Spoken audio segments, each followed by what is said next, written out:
ओरछा कंचना घाट पर चल रही रामलीला में 9 अप्रैल 2022 को लंका की अशोक वाटिका में बैठी सीता और रावण संवाद, जिसमें सीता परधी शर्मा, रावण पुनीत ईश्वर ने शानदार अभिनय किया।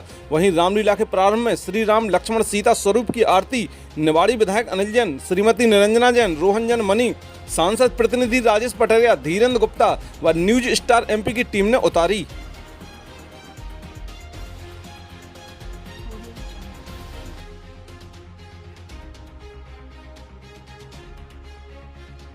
बजरंगबली की जय। बजरंगबली की प्रहरी आ गए हैं। घड़ी भर में महाराजा धीराज भी पधारेंगे। हाँ, और अपने आदेश का पालन न हुआ देखकर वे बहुत क्रुद्ध होंगे। तुम संभवतः जानती नहीं उनका दंड कितना कठोर होता है। जानती हूँ, प्रत्येक दुष्ट राजा कठोर भाषी और क्रूर कर्मी होता है, पर तुम्हारा राजा धीराज दुष्ट ही नहीं, नीच भी है। यह तो ऐसे ही तर्क कुतर करती जाएगी। सखी त्रिजटा, मेरी बात मानो, पकड़ो इसके हाथ पांव, मैं अभी बलात् इसका श्रृंगार कर देती हूँ। हमें तो राजाधिराज की आज्ञा का पालन करना है। इसकी बहुत सुन ली अब। नहीं, राजाधिराज की यह आज्ञा नहीं है कि देवी की इच्छा के प्रतिकूल कुछ भी किया जाए। बोलो देवी, क्या इच्छा है? बेटा चलो पीछे हट जाओ, इन्हें पीड़ित मत किया करो। वैसे भी अब महाराजा धीराज आने ही वाले होंगे।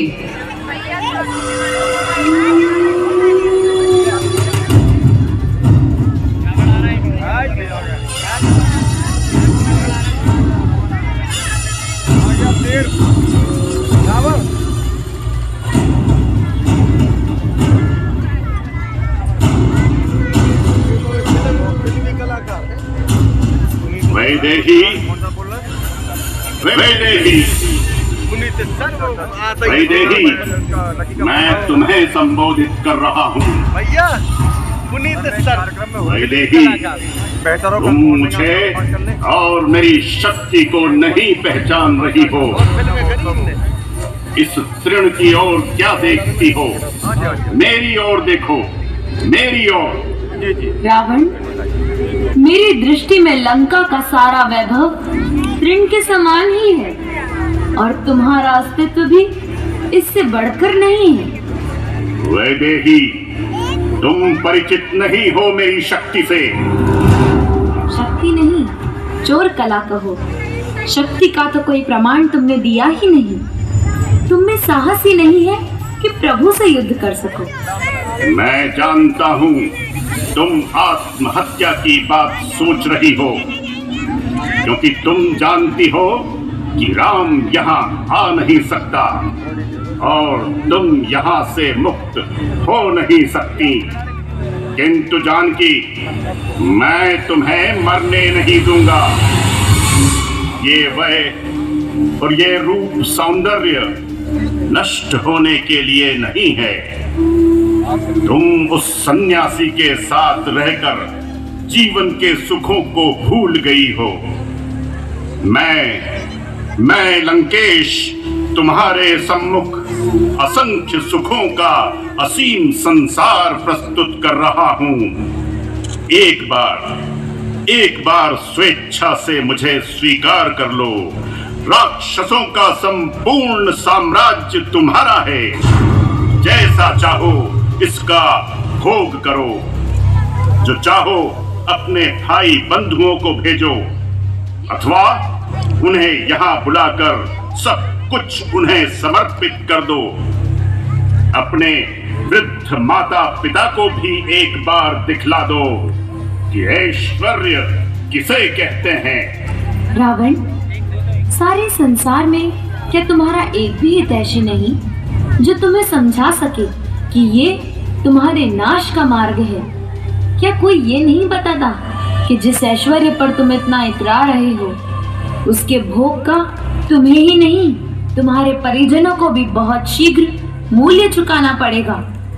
कोई तुम्हें समझाता नहीं? क्या तुम ही किसी की कभी सुनते नहीं हो? जानकी, इन बातों में क्या रखा है?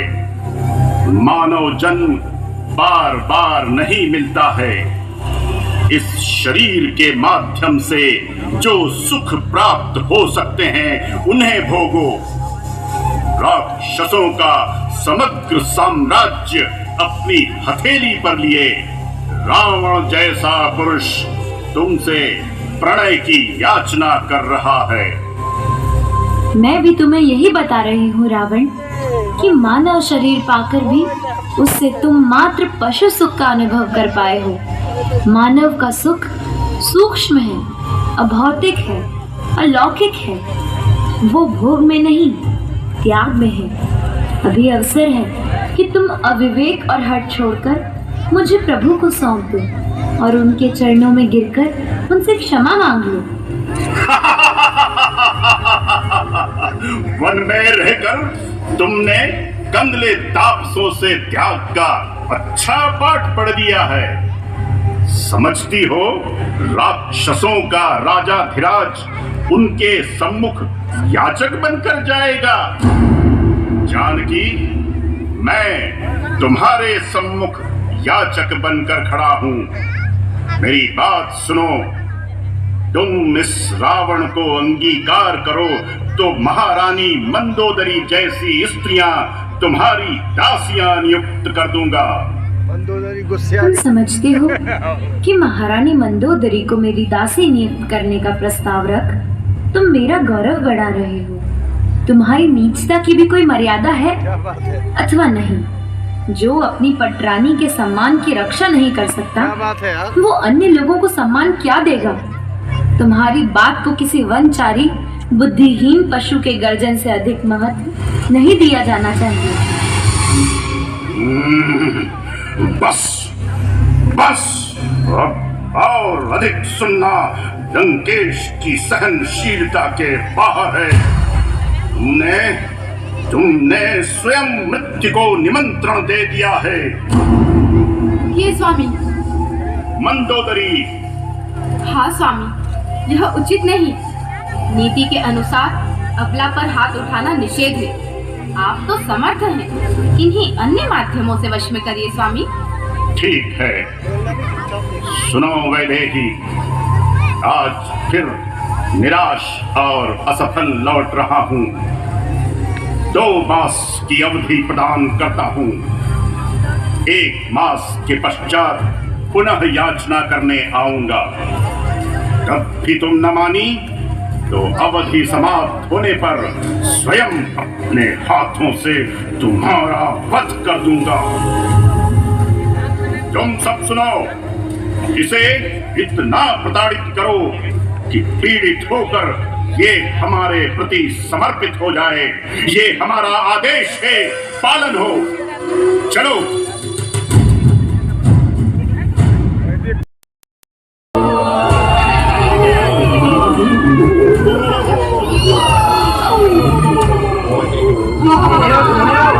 मेरी बात सुनो।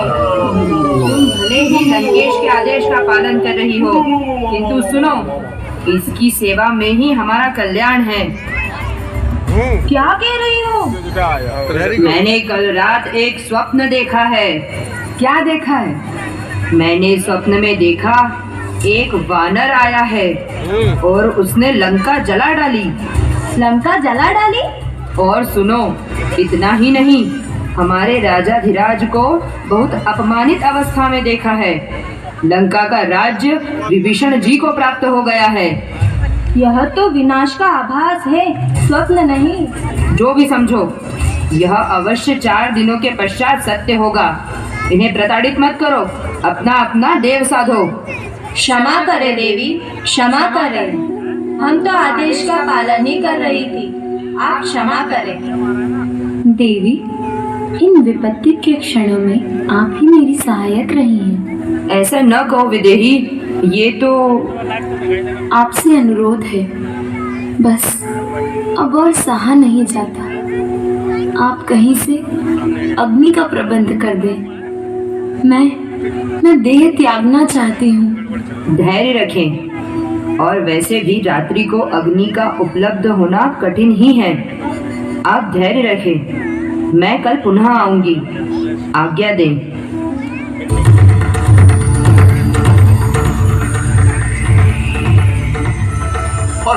भक्तजनों, देखते रहिए न्यूज स्टार MP चैनल, सच के साथ।